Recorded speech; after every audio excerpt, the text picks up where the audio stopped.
Today, I'm attempting to make a hyper-realistic miniature Japanese strawberry shortcake entirely out of polymer clay. I never tried making anything like this before, so this could either turn out amazingly, oh my god, it's starting to look so good, or be a complete disaster. The icing doesn't want to spread and it has so many chunks in it.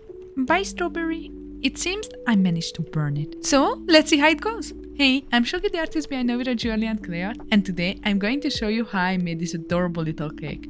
So grab a snack, get cozy, and let's get started.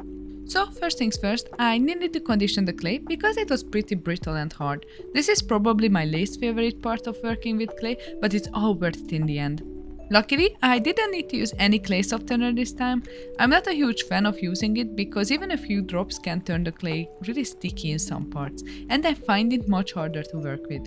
I used my rolling pin with thickness guides instead of my pasta machine to roll out the clay because I wanted the clay to be much thicker than what my pasta machine can do. I also 3D printed these circle cutters, which ended up being the perfect size for this project, although I think I will have to print a bigger one eventually, because later on the video I will be attempting to make a plate and not having a bigger circle cutter really sent me back there. Also, don't forget to clean your clay with a little bit of alcohol. Since I'm trying to make this cake as realistic as possible, I noticed that the sponge has a thin darker brownish orange layer around the outside once it bakes. So I decided to add that little detail as well, since it will be visible when I eventually cut into the cake. Also, I'm experimenting with a new style of content, so this time I won't be talking throughout the entire crafting process, only occasionally, like 40 to 50% of the video maximum. Since I don't really have any ASMR sounds in this video, I decided to go with some chill background music instead. I wanted to try this approach because I really wanted to show you every step properly, and the video ended up becoming quite long. I'm also trying to keep up with my upload schedule without sacrificing the quality of my videos. If this format works out, it could save me around 5 to 6 hours per video that I would normally spend on extra script writing and voice recording, which would honestly help me so much, especially since I do everything by myself. So I would really appreciate if you stayed until the end and let me know what do you think about this approach. Do you prefer ASMR, no talking, occasionally talking, or constant talking? I would love to hear your thoughts. Also, don't forget to tell me which one is your favorite cake down in the comments.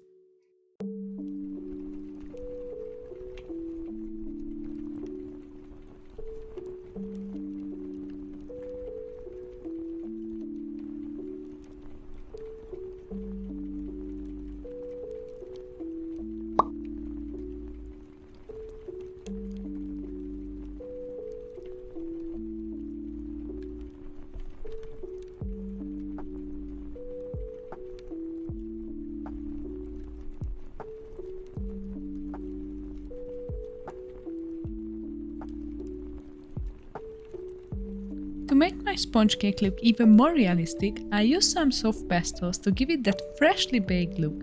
However, it was quite tricky to keep the parts I didn't want to color completely clean. This was the first point I actually started to feel the cake coming alive. At first I tried to paint it with a paintbrush and then with a Q-tip, but in the end I just settled on my fingers because they just worked the best.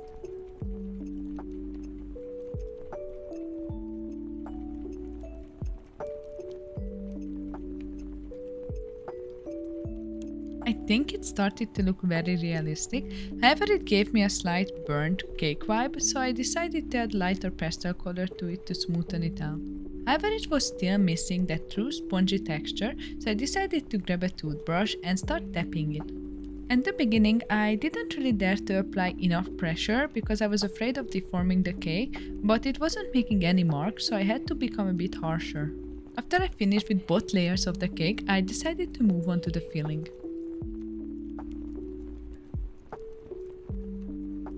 Keeping this part white was one of the biggest challenge, as I used so much powdered pastel around it and I just couldn't clean it completely off the mat.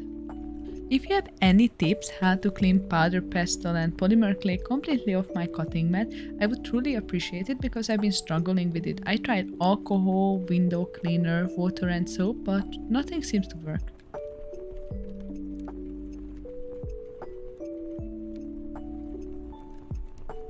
Adding color and texture to this part of the clay is absolutely unnecessary. I just felt like making it because my cake would have felt incomplete without it, even though it won't be visible at all once you cut into the cake.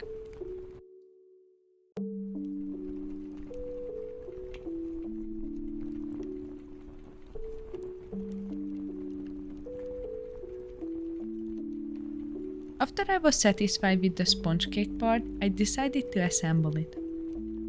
I actually really like baking cakes in real life, so making this project was a lot of fun. And it also made me quite hungry for a Japanese strawberry shortcake, even though I never really had one. After the base of the cake was done, I had to move on to making the decorations, which took unarguably the longest. I started with the tiny strawberries, and I've read online that you should mix translucent clay and the base color together to give the little fruits a pulp, fresh look. So I did just that, but I do feel like I didn't add enough translucent clay. Adding the little dots to the strawberries was really time consuming and tiring. On the other hand, it was strangely therapeutic, but I do wish I had a better setup for making such tiny things because I had to bend over the entire time and my back is killing me.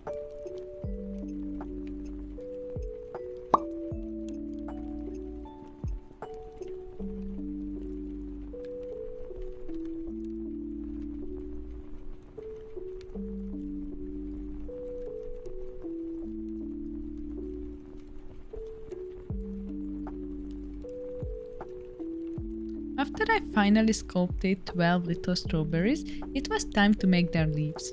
My only problem was that I didn't have green clay, so I decided to mix a little. I only have a very small amount of blue and yellow left, but I did want to make some blueberries for this cake and I'm planning to make a lemon one next, so I just decided to use my soft pastels instead. I couldn't get it as dark as I wanted, but I'm still happy with this pastel green color I got.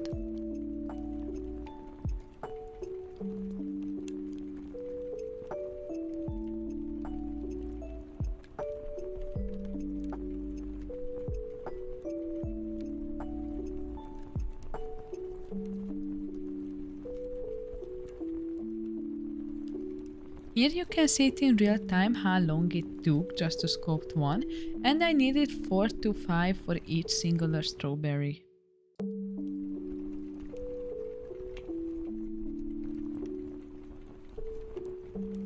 I also felt like my strawberries weren't realistic enough, so I decided to shave off some more soft pastels and went in with a bit of light green and yellow. First I attempted to color in the leaves as well, but that was just so time consuming and they kept rolling everywhere that I just gave up on it. I also made the leaves a little bit too big in my opinion, and it took me way too long to realize that I can just press them in the middle and then be done with 2 leaves at the same time, so you can see me struggle with trying to put in a singular leaf. And here are my cute little strawberries. And just because I didn't suffer enough with the leaves, I decided to make some loose leaves to decorate the cake with.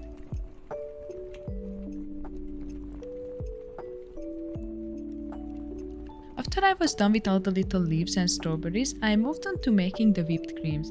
Luckily I had a mold for this. They all came out just so perfect and adorable.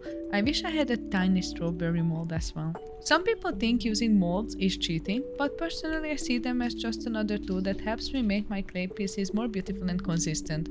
Of course, if you want to painstakingly sculpt every single detail of whipped cream by hand, you absolutely can. But when you're already trying to make a living selling handmade products, there's always going to be someone who thinks you're charging too much or that you're taking shortcuts.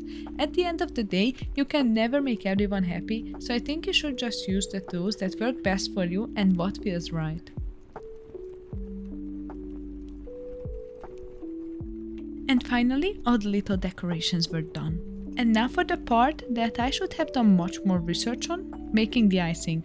I just saw that people mix hard polymer clay and soft liquid polymer clay together and then they make the most beautiful icings. Well, that wasn't really the case. I suffered with it for way too long and I chose the worst container to make this in. And I've also seen a video right after I made this that said that you should put them together and leave it overnight for it to soften, and then it will be so much easier to mix together. And after like 30 minutes of suffering, I got this very chunky wet consistency icing. I still tried to make it work somehow. At least the next satisfying part of me cutting into the cake and making the amazing sponge cake texture took my mind off of the failure of an icing I made. This was easily my favorite part. Just making it look like an actual cake so easily made me so happy. Of course, I had to give extra attention not to overdo the stabbing, because I would have gotten a lot of chunks out of it and it would have looked very ugly.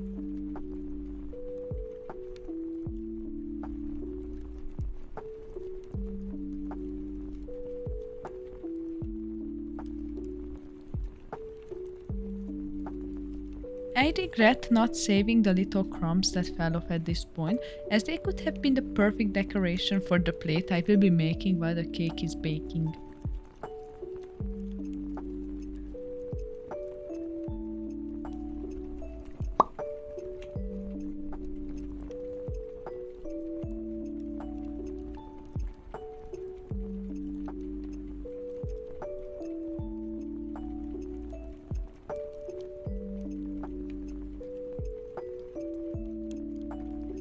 And now it was the dreaded icing that I had to apply. First I tried it on the little cake slice you can see in the upper corner, and that went decently fine, and then I moved on to the bigger cake. There you could see the chunks so many times, but eventually I could smoothen it out and I was just spraying. After it baked it didn't look very ugly. I did decide to apply the icing on the entire back of the cake. I could have done a better job there, but this is all part of the learning experience, as this is my first time making anything like this. I also decided to add the white icing on the white chunk parts, which was the filling, because the filling shouldn't be a big white block, and this gave it that nice whipped creamy gooey look.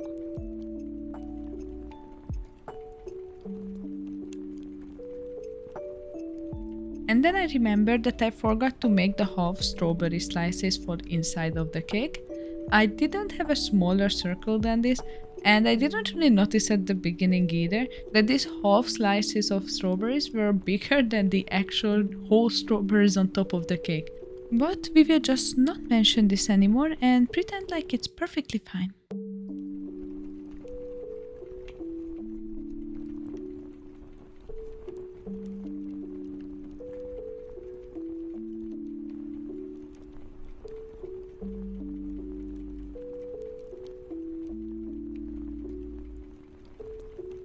At this point I kind of felt like they looked like tomato slices, but I just had to keep going.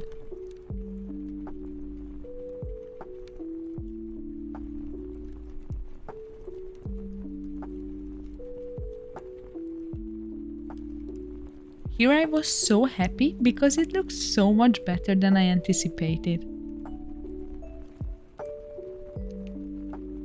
I'm sorry I couldn't show them off better, but I only have one camera angle and I really didn't want them to fall.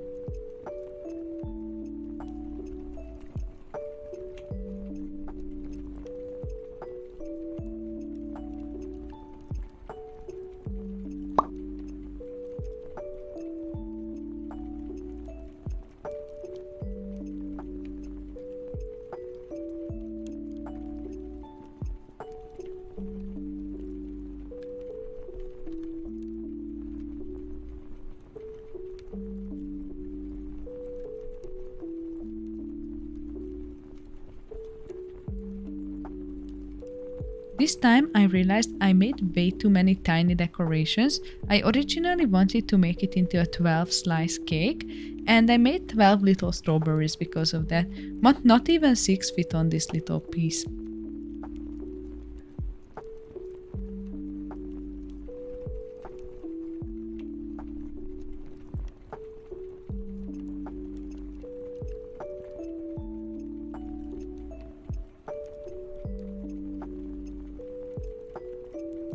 Also, originally I planned on cutting up the entire cake into slices and turning all of them into earrings and necklaces, but I felt like for the video it would have been better to leave a part of it whole.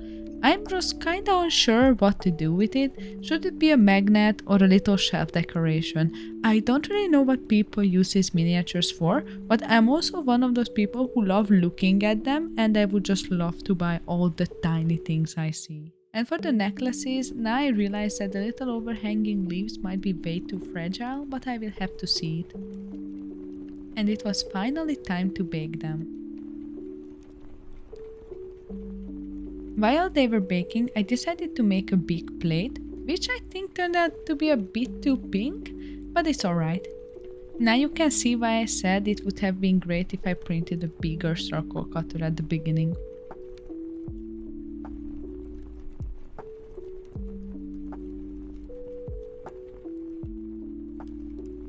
And I also forgot to take into account that I shouldn't bend it like this, because the cake won't be able to sit on it flat, but yeah, we will just have to roll with what we got.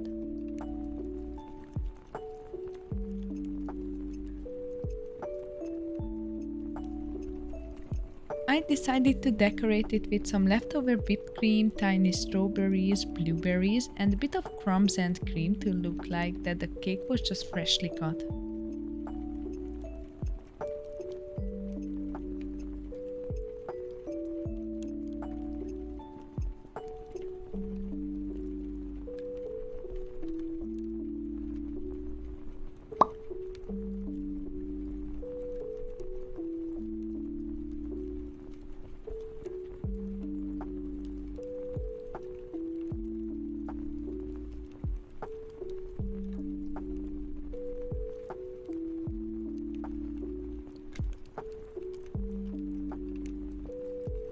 I also went ahead and sculpted a small fork and knife, which took a lot of tries, and they don't look very realistic, so I'm kind of unsure how to feel about them. What do you think? Should I have not added them?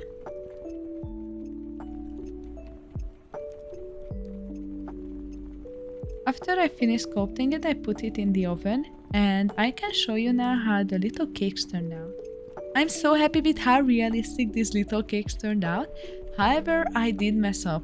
I put the oven either on a little bit too high or it spiked while I was baking, but they just sadly burned. Luckily it wasn't too bad and I could get away leaving it like this, but I wanted to cover it up a little. Also, a burnt cake is also quite realistic because sadly it does happen in real life as well. My biggest fear while covering this up was that no white looks the exact same, so no matter what I put on it you will be able to see it, so I decided to put a very small layer of acrylic marker on it and then kinda smudge it out with a brush, and very closely you can see it, but I think it hid it very well.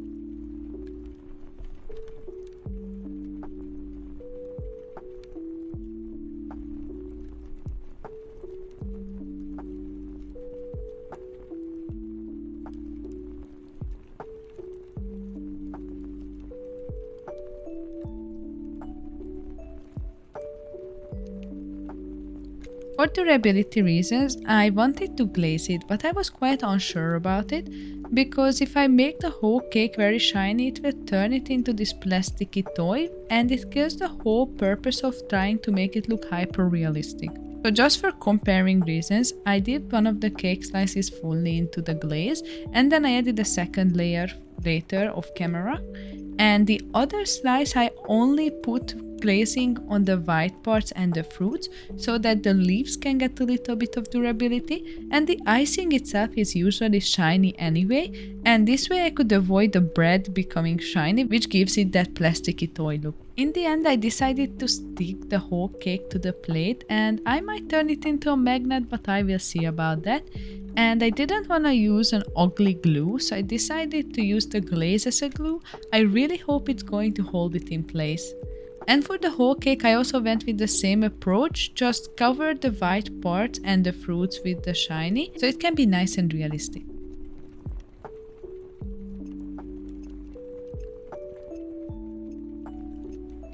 Here you can see the unglazed version of the cake slice. And now the fully glazed one. And now finally the partially glazed one, which is on the left. Which one is your favorite? Which one should I keep? And now it's time for the final reveal. What do you think? How did I do for the first try? This was my first ever polymer clay cake, but I was obsessed. This was probably the most fun I had crafting in a long while, so I want to make another cake next week or even later this week. So please leave it in the comments what cake you want to see me make, or any other pastry, but right now I want to make a cake. Also let me know what would you be more interested in, just buying these little cakes as they are, or turning them into jewelry, or perhaps a magnet. Thank you so much for watching. I would truly appreciate if you could like and subscribe. Also, don't forget to check my shop, linked in my bio or down in the description. See you next time and have a lovely day. Bye!